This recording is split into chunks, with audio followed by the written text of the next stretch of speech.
董真 Fellowship with men. Above, kin, the creative, heaven. Below, li, the clinging, flame.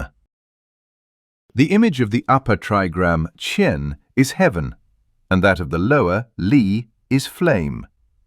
It is the nature of fire to flame up to heaven. This gives the idea of fellowship.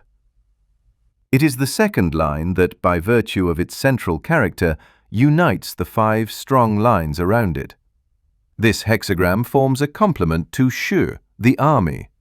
In the latter, danger is within and obedience without, the character of a warlike army, which, in order to hold together, needs one strong man among the many who are weak.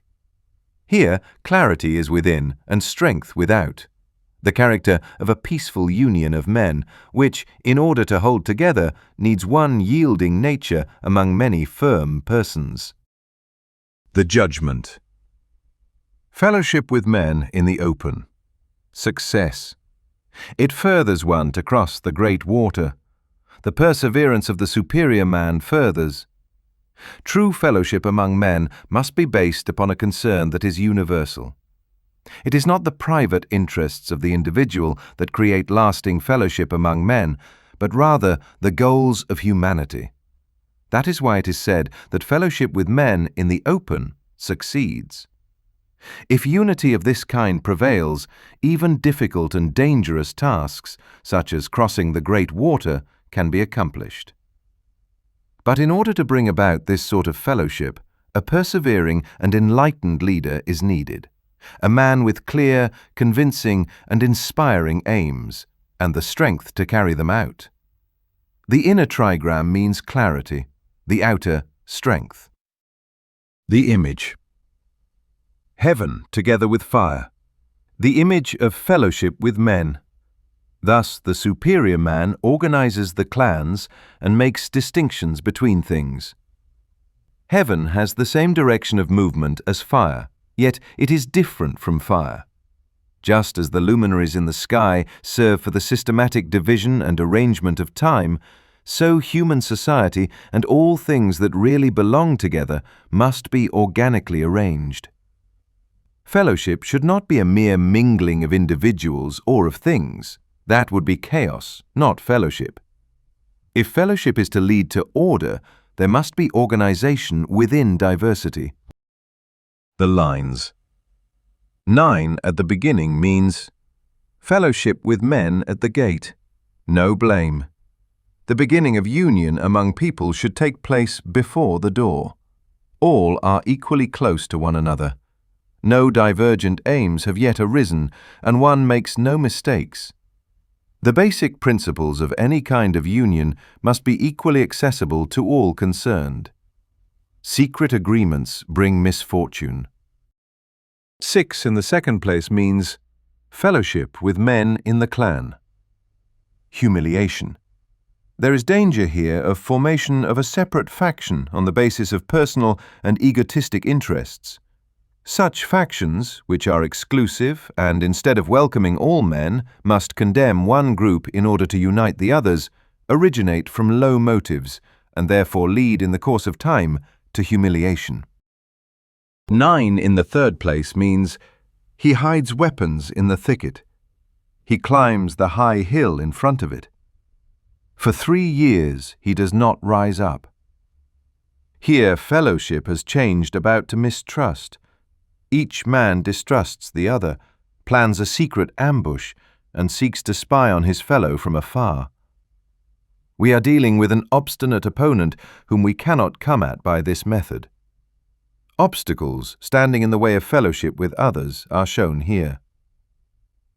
One has mental reservations for one's own part and seeks to take his opponent by surprise. This very fact makes one mistrustful, suspecting the same wiles in his opponent and trying to ferret them out. The result is that one departs further and further from true fellowship. The longer this goes on, the more alienated one becomes.